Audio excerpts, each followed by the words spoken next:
ইমান বস্তু দাম আগতে চিলিণ্ডাৰ ইমান দাম নাছিলে গেছৰ এতিয়া 1100-1200 টকা চিলিণ্ডাৰ কিনিব লাগে ইমান বস্তু দাম মিঠাতেলৰ ইমান দাম চাউলৰ ইমান দাম আমি খাব নোৱাৰো ইমান কষ্ট কৰি নমস্কাৰ গ্ৰহণ কৰিব প্ৰিয় সতীৰ্থসকল আমি আটাইয়ে জানো যে এটা বিশেষ লোকসভা সমষ্টি হেয়া হৈছে যোৰহাট লোকসভা সমষ্টি আৰু এই সমষ্টিটোত কিন্তু সমগ্ৰ অসমবাসীৰ দৃষ্টি নিবদ্ধ হৈ আছে কিয়নো তাত হেভিৱেট দুগৰাকী প্ৰাৰ্থী বিজেপিৰ এগৰাকী তপন গগৈ আৰু কংগ্ৰেছৰ এগৰাকী গৌৰৱ গগৈ বিৰোধী ঐক্য মঞ্চৰ পৰা গৌৰৱ গগৈ প্ৰাক্তন মুখ্যমন্ত্ৰী তৰুণ গগৈৰ পুত্ৰ এই হেভিৱেট প্ৰাৰ্থী দুজনৰ কিন্তু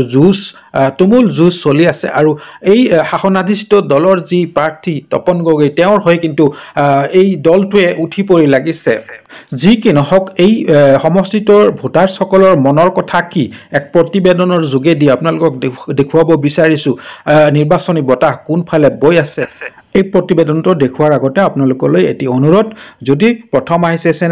চেনেলটো সাবস্ক্ৰাইব কৰিবলৈ নাপাহৰিব আহকচোন আগবাঢ়ি যাওঁ এতিয়া লোকসভা নিৰ্বাচন আহিছে হয় লোকসভা নিৰ্বাচন যোৰহাট লোকসভা যিটো নিৰ্বাচন সেই নিৰ্বাচনটো সমগ্ৰ ভাৰতবৰ্ষৰ দৃষ্টি নিক্ষেপ কৰিছে এগৰাকী সাধাৰণ নাগৰিক হিচাপে সচেতন ভোটাৰ হিচাপে আপুনি কোনগৰাকী প্ৰাৰ্থী সংসদলৈ যোৱাটো উপযুক্ত বুলি ভাবে? খুব ভাল প্ৰশ্ন আজি সময়ত এটা কথা নকলে নহব সবেই জানে যদি আজিৰ যুগৰ ভগৱানে খেলি মেলি নকৰে গৌৰৱ গগৈ বিজয় নিশ্চিত মই আপুনি বুজি পাইছে কি ক'ব বিচাৰিছো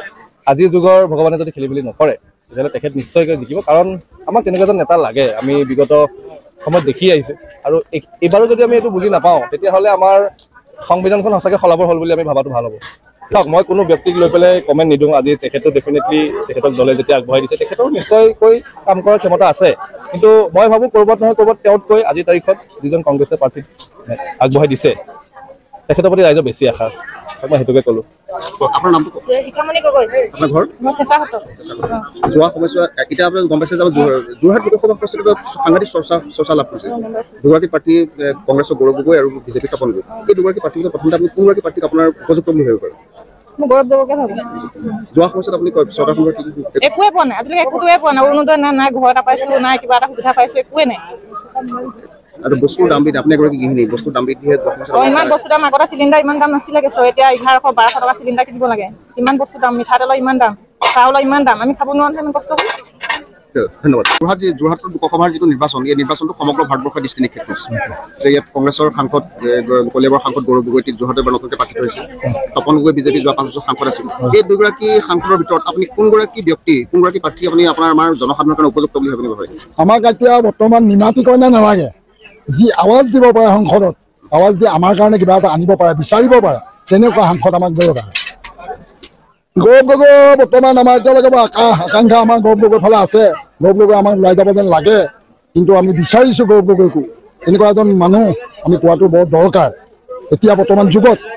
মূল্যবৃদ্ধিয়ে মানুহক কোঙা কৰিব লাগিছে আপুনি এতিয়া বজাৰৰ ভিতৰতে আছে বজাৰত চাওক এটা বস্তু আপুনি ট্ৰাই কৰক কি হৈছে বজাৰখন আজি কি আছে সাধাৰণ মানুহে বস্তু কিনিবই নোৱাৰে খালি মোনালৈ ঘৰলৈ যাব লাগিব আজি অৱস্থা কি হৈ গ'ল মানুহৰ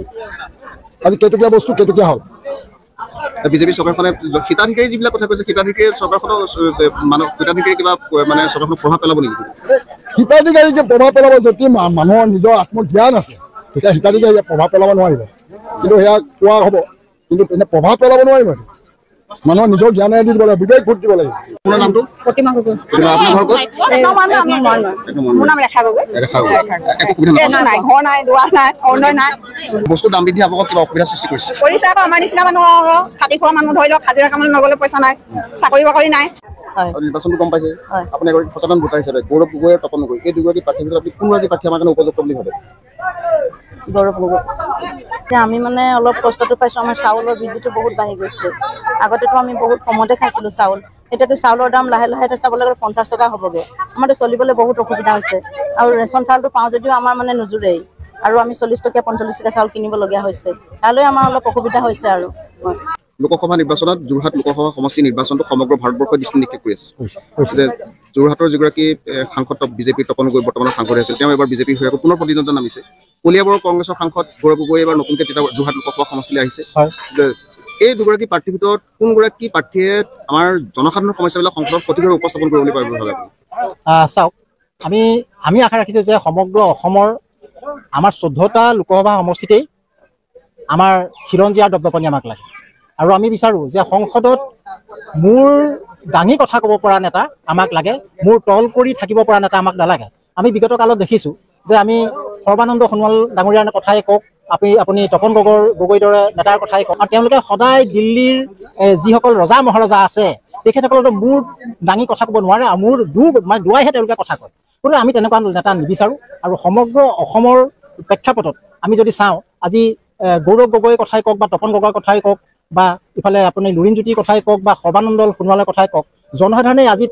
তুলাচনীত দাঙি চাইছে যে কোনজনৰ বক্তব্য, কোনজনে আমাক প্ৰতিনিধিত্ব কৰিলে আমাৰ দিল্লীত আমাৰ অসমৰ স্থানীয় সমস্যাবিলাক বা সমগ্ৰ অসমৰ সমস্যাবিলাক স্থান পাব পাৰে। আমি যিটো চৰকাৰ শাসন থাকে আমি তেওঁকেই আমি ধৰিম। যদি কংগ্ৰেছ থাকিলেহেঁতেন কংগ্ৰেছক ক'লোহেঁতেন, আজি বিজেপিৰ শাসনত আছে, গতিকে আমি বিজেপি কম। যোৱা সময়ত বিজেপিৰ যিগৰাকী সাংসদ আছিল যোৰহাট লোকসভা সমষ্টিৰ তপন গগৈ ডাঙৰীয়া, তেওঁ জনসাধাৰণৰ চিন্তা চৰ্চাবিলাক কিমান দূৰলৈকে লৈ যাবলৈ সক্ষম হ'ল? এইটো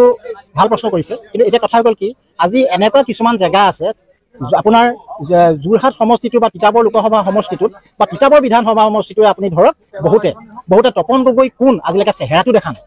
আমি ভাবিছোঁ যে আজি জনসাধাৰণে ভাবিছে জনতাই যেতিয়া জনাৰ্দন, অনাগত দিনত জনতাই এটা ভাল সিদ্ধান্ত দিব আৰু কোনজন প্ৰাৰ্থী সংসদলৈ গ'লে অসমৰ, বিশেষকৈ অসমৰ আমাৰ যি আপোনাৰ জনজাতিকৰণৰ পৰা আদি কৰি যিসকল আমাৰ বিভিন্ন জাতি জনগোষ্ঠীৰ দাবীসমূহ আছে সংসদত সৰহভাৱে উত্থাপন কৰিব পাৰিব লাগিব। আজি জনজাতিকৰণৰ ক্ষেত্ৰত সিহঁতে নিমাত আপুনি কাখন চক, কাখনত অলপতে তপন গগৈ যেতিয়া ছাত্ৰ সন্থাত আছিলে শিৰ ফুলাই কথা কৈছিলে, কিন্তু আজিৰ তাৰিখত তেখেতে দিল্লীৰ চুটলিপিত উঠা বহা কৰিবলগীয়া হৈছে, অথচ তেওঁ কাখন আজি সমৰ্থন